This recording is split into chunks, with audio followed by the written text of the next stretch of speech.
Hello, and welcome back to Fem Life. Do not forget to subscribe to the channel. 2 lucky winners get to spend 1 hour on video chat with me.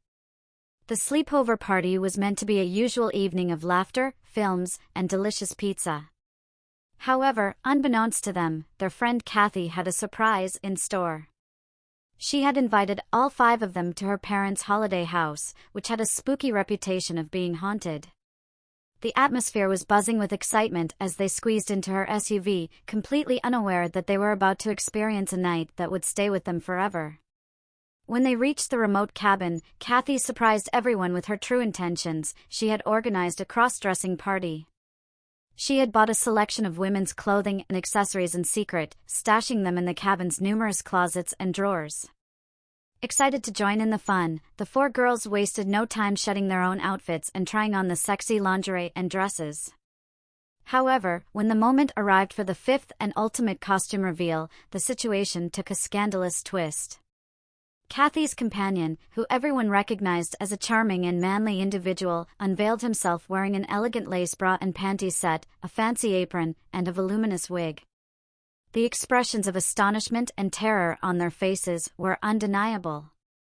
"Wait, you actually expected me to dress up as a crossdresser?" he stuttered, barely audible. Emma, one of his closest friends, chimed in with a playful tone, "Absolutely, silly." She reassured him, emphasizing that it's just a game. Moreover, she pointed out that he wasn't really wearing anything too revealing, gesturing towards his exposed chest, now adorned with a delicate lacy pink push-up bra.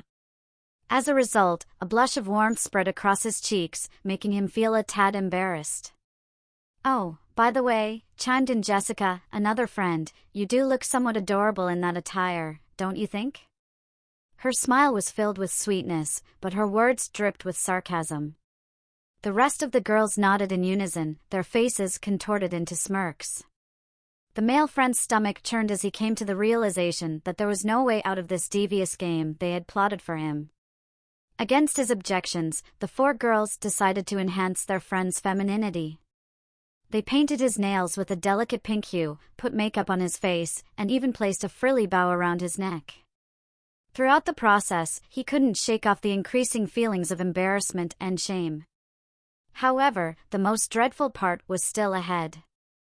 After they were done with his makeover, the 4 girls let him know that he had to behave like a true lady for the remainder of the evening.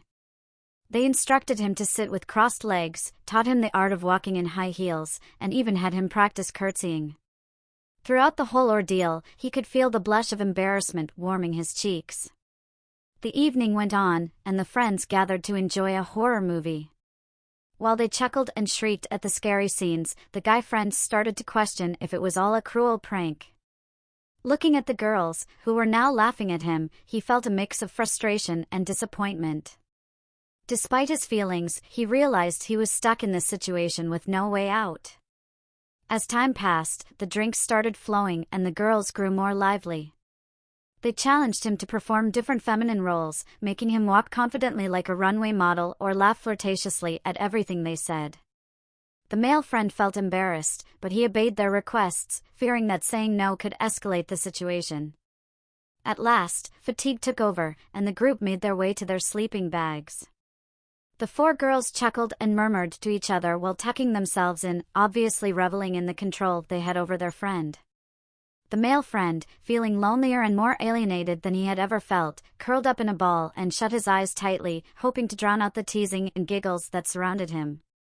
The following day, the group woke up to the gentle touch of sunlight peeking through the windows of the cabin. The air was filled with groans and complaints as they wrestled with the layers of blankets that had accumulated around them. As they started to stir, the male friend's heart pounded with anxiety. He was well aware that today marked the day when he would have to confront the repercussions of their dark game. "Well," Emma chimed in, her voice dripping with sweetness and a hint of malice, "do you really believe you can walk all the way home in that skirt and bralette?" She motioned towards the revealing lingerie peeking out from under his sleeping bag. The rest of the girls giggled, clearly amused by their friend's predicament. The guy friend felt a lump in his throat. He wished he could change into more suitable clothes, but he knew it wouldn't help. He emerged from his sleeping bag, showing off his feminine side. The girls laughed and pointed, admiring his chest and legs. "Hey, everyone," he begged, feeling his cheeks flush with embarrassment. "I was just kidding, okay? Let's just move on from this." However, the expressions on their faces made it clear that forgiveness wasn't going to come easily. He let out a sigh as he started to collect their things, neatly folding their clothes and storing them. While doing this, he couldn't shake off the feeling of shame and betrayal. He realized that things would never be the same between him and the girls, or even within himself. The heaviness of their deceit lingered in the air, a stark reminder of the pain they had caused. At last, the moment had arrived to depart. The four girls shared meaningful looks as they observed their friend limping towards the car, his hips moving awkwardly in the skirt. They bid farewell with waves, their smiles lacking sincerity, before redirecting their attention back to the cabin, already plotting their next devious game. As the vehicle drove off, the man's friend felt a tear slide down his face. He realized that he would struggle to trust anyone again, especially after the betrayal he had experienced. Despite this, he couldn't muster up any hatred towards them. The recollection of their joy and the emotions they had evoked in him, it was all very perplexing. All he desired was for everything to return to normal, to how it used to be. However, he understood that deep down, things had irreversibly changed.